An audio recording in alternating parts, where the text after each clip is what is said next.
अगर आप भी लेना चाहते हैं देश दुनिया की तमाम जानकारी तो आज ही सब्सक्राइब करें हमारे चैनल को। साथ ही नीचे दिए बेल आइकन को जरूर दबाएं ताकि हर अपडेट आप तक पहुंच सके। नमस्कार, आप देख रहे हैं प्रभा साक्षी न्यूज नेटवर्क। मेरा नाम अनुराग गुप्ता है और आज हम बात करने वाले हैं नीति आयोग की बैठक की। प्रधानमंत्री नरेंद्र मोदी ने नीति आयोग की 6वीं गवर्निंग काउंसिल की बैठक की अध्यक्षता की। इस दौरान उन्होंने बजट पर पोस्ट कोविड सिचुएशन और आत्मनिर्भर भारत की बात कही। उन्होंने कहा कि इस साल के बजट पर जिस तरह की सकारात्मक प्रतिक्रिया सामने आई है उससे यह जता दिया है कि मूड ऑफ द नेशन क्या है। उन्होंने कहा कि देश मन बना चुका है, देश तेजी से आगे बढ़ना चाहता है, देश अब समय नहीं गंवाना चाहता है। देश के मन को बनाने में देश का युवा मन बहुत बड़ी भूमिका अदा कर रहा है। इस दौरान प्रधानमंत्री ने पुराने पड़ चुके कानूनों को निरस्त करने और कारोबार के लिए व्यवस्था अधिक सुगम बनाए जाने की जरूरत पर भी बल दिया। उन्होंने कहा कि मजबूत आर्थिक वृद्धि प्राप्त करने के लिए केंद्र और राज्यों का एकजुटता के साथ काम करना जरूरी है। मोदी ने कहा कि निजी क्षेत्र को भी सरकार के आत्मनिर्भर भारत अभियान में भाग लेने का पूरा मौका दिया जाना चाहिए। इस दौरान उन्होंने एमएसएमईज और स्टार्टअप्स को मजबूत बनाने की बात कही। सुनिए उन्होंने क्या कुछ कहा। साथियों, हमें अपने बिजनेस को, एमएसएमईज को, स्टार्टअप्स को और मजबूत करने की जरूरत है। हमारे हर राज्य की अपनी एक खूबी है। हर राज्य के हर जिले के पास अपना हुनर है, अपनी खासियत है। कई प्रकार के पोटेंशियल्स हम बारीकी से देखें तो नजर आते हैं।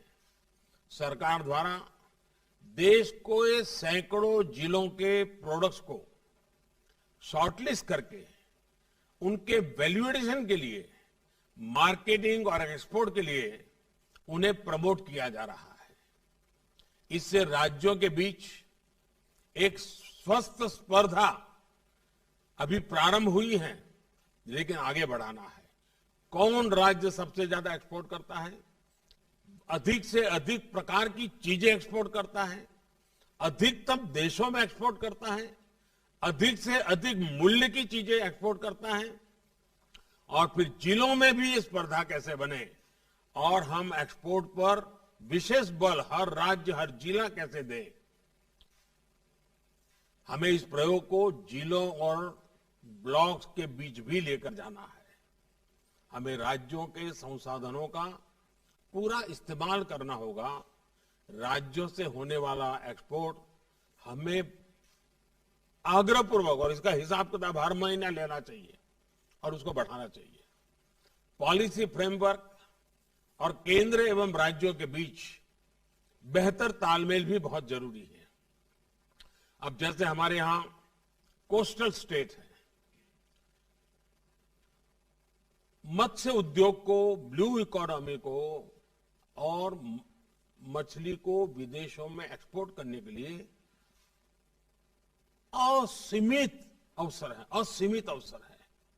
हमारे कोस्टल स्टेट उसके लिए क्यों न स्पेशल इनिशिएटिव ले। देखिए, इकोनॉमी को बहुत बड़ा बल मिल सकता है, हमारे फिशरमैन को बहुत बड़ा बल मिल सकता है। मैं चाहूंगा कि आप इस बात से परिचित हैं कि केंद्र सरकार ने विभिन्न सेक्टर्स के लिए एक पीएलआई स्कीम शुरू की है। ये देश में मैन्युफैक्चरिंग बढ़ाने का बेहतरीन अवसर है। राज्यों को भी इस स्कीम का पूरा लाभ लेते हुए अपने यहां ज्यादा से ज्यादा निवेश आकर्षित करना चाहिए। कॉरपोरेट टैक्स की दरें कम करने का लाभ भी राज्यों ने बढ़ चढ़ करके उठाना चाहिए। आपने ऐसी कंपनियों का संपर्क करना चाहिए कि दुनिया में इतना कम टैक्स रेट जब किया गया है तो उसका फायदा आपके राज्य को मिलना चाहिए। साथियों, इस बार के बजट में इंफ्रास्ट्रक्चर के लिए दिए गए फंड की भी काफी चर्चा हो रही है। इंफ्रास्ट्रक्चर पर होने वाला ये खर्च देश की अर्थव्यवस्था को कई स्तर पर आगे बढ़ाने का काम करेगा, रोजगार के भी बहुत अवसर पैदा करेगा। एक मल्टीपल इफेक्ट होती है इसकी।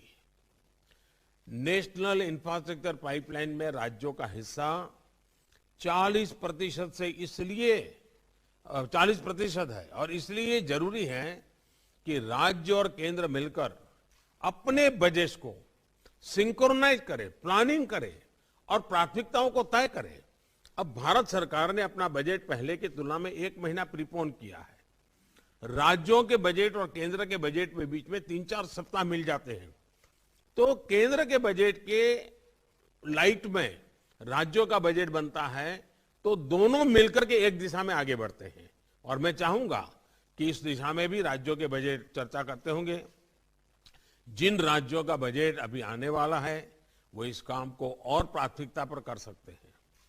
केंद्रीय बजट के साथ ही राज्यों का बजट भी विकास को गति देने में, राज्यों को आत्मनिर्भर बनाने में उतना ही अहम है। प्रधानमंत्री मोदी ने अपने संबोधन में कृषि क्षेत्र का भी उल्लेख किया। उन्होंने कहा कि तिलहन जैसे उत्पादों का उत्पादन बढ़ाने पर ज्यादा ध्यान दिया जाना चाहिए ताकि खाद्य तेल आदि के आयात पर निर्भरता कम हो। उन्होंने कहा कि किसानों को दिशा देकर ही इसे हासिल किया जा सकता है। नीति आयोग की इस बैठक में केंद्र सरकार बुनियादी ढांचे, निर्यात, स्वास्थ्य, शिक्षा समेत हाल ही में पेश किए गए आम बजट को लेकर राज्यों के मुख्यमंत्रियों के साथ चर्चा की। हालांकि इस बैठक में पंजाब के मुख्यमंत्री कैप्टन अमरिंदर सिंह ने हिस्सा नहीं लिया। सूत्रों ने बताया कि स्वास्थ्य सही नहीं होने की वजह से मुख्यमंत्री ने ऐसा किया है। ऐसे में मुख्यमंत्री के स्थान पर पंजाब के वित्त मंत्री मनप्रीत सिंह बादल ने बैठक में हिस्सा लिया।